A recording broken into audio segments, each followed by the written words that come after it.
Bonjour tout le monde et bienvenue au podcast Les vraies affaires zéro bullshit. Ici Roch Cholette. Merci beaucoup d'être là. Vous voyez, je suis sur un chantier aujourd'hui. Je vais vous parler de cela dans une minute. Mais tout d'abord, je veux vous demander si c'est possible de partager le podcast, de commenter le podcast, de vous abonner à la chaîne.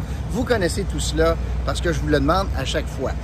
Aujourd'hui, commanditaire de cette semaine, c'est 3R Québec, cette organisation à but non lucratif sur Notre-Dame, notamment sur Notre-Dame à Gatineau, qui va vous permettre de faire quoi? Bien, de récupérer, pour éviter d'aller enfouir des choses qui sont encore bonnes, avec encore de la valeur, bien, va vous permettre donc, faites un ménage de garde-robe, allez donc porter vos articles usagés à 3R Québec sur Notre-Dame, puis quelqu'un va en profiter pour très peu de dollars. Ça, c'est le commanditaire d'aujourd'hui dont je voulais vous parler. Je vais vous parler aussi, évidemment, n'oubliez pas, Carlos Miljour, photographe animalier.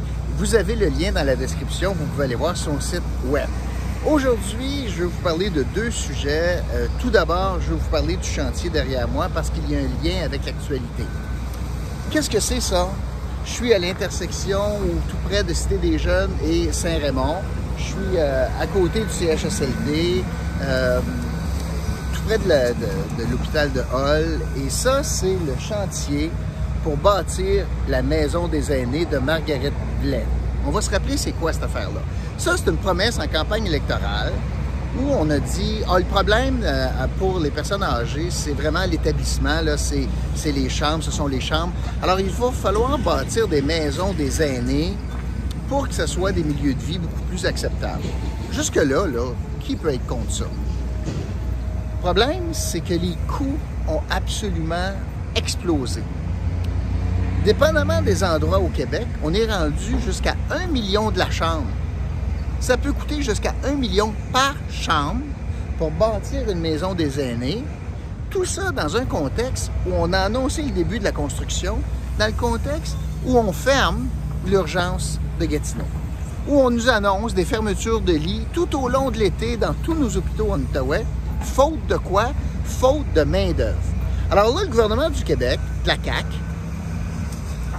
pour être capable de respecter son engagement de bâtir des maisons des aînés, peu importe le prix, décide de mettre jusqu'à 1 million par chambre pour bâtir un bâtiment. Mais on n'est pas capable d'offrir des primes aux infirmières pour les garder au travail cet été, puis ce qui nous force, pourtant c'est bâti, à fermer une urgence qui a coûté cher, fermer une urgence faute de personnel pour y travailler. Vous trouvez pas là que ça marche pas? Vous trouvez pas que c'est quand même le bout de la marde quand on bâtit?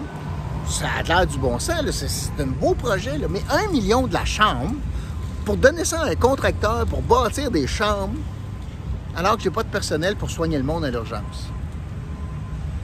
Puis ça arrive dans la même semaine. Le gouvernement du Québec a annoncé dans la même semaine qu'on bâtissait à Gatineau une maison des aînés, secteur Hull. La même journée, la même semaine, on nous annonce que on a donné des vacances aux infirmières, fait qu'on est obligé de fermer l'urgence de Gatineau. Ça va faire plus qu'une semaine, puis là, on recommence depuis hier, juste 3 genres de clientèle. Alors, je trouvais que ça valait la peine de vous parler de cela. Rapidement, je veux vous souhaiter bonne fête du Canada. Je veux vous parler du débat ou de l'enjeu ou de la chicane qu'on a présentement, savoir si on devrait ou non fêter la fête du Canada, considérant l'histoire puis la tragédie des pensionnats autochtones. Je vois pas le lien. Puis là, je suis pas sans cœur. On devrait continuer à fêter le Canada parce que c'est un pays extraordinaire. C'est un pays extraordinaire où il fait bon vivre. On est choyé sur la planète d'avoir un pays comme le Canada, qui, somme toute, est un pays riche, démocratique, sécuritaire. Mais ça ne nous empêche pas de faire la réflexion de nos ratés collectifs. C'est pas parce qu'on célèbre l'anniversaire du pays, pas plus que célébrer la Saint-Jean, que ça veut dire qu'on absout l'ensemble des gestes qui ont été posés. Ça ne veut pas dire que tout est parfait, mais de faire l'économie d'une fête, sous prétexte que, bon, là, c'est épouvantable, si on s'entend, ben on n'en fêterait pas souvent des fêtes du Canada. Si à chaque fois qu'il y a quelque chose qui marche mal au pays, on dit « Ah ben non, ça ne mérite pas de fêter ». qu'on mette les drapeaux en berne, qu'on utilise la journée de la fête du Canada pour faire le bilan, notamment. C'est à ça que ça sert aussi, des anniversaires. Faire un bilan de ce qu'on a fait, ce qu'on a mal fait, ce qu'on a bien fait, puis se souvenir de ces enfants qui ont payé de leur vie des ratés d'une société qui est plus actuelle, qui est plus là. En tout cas, je le souhaite. Moi, je voulais m'inscrire là-dedans en disant, pour moi, on doit continuer à fêter des anniversaires marquants. Puis c'est pas en faisant fi de l'histoire, c'est pas en se mettant la tête dans le sable qu'on va réparer l'histoire. L'histoire est l'histoire, il faut pas faire les mêmes gaffes 2 fois. Mais c'est pas parce qu'on va se fermer les yeux que ça veut dire que c'est pas arrivé. Alors, je vois pas, moi, l'occasion ici là, de faire outre ou faire fi de la fête du Canada parce qu'on est gêné de ce passé-là. Bien sûr qu'on est gêné de ce passé-là, prenons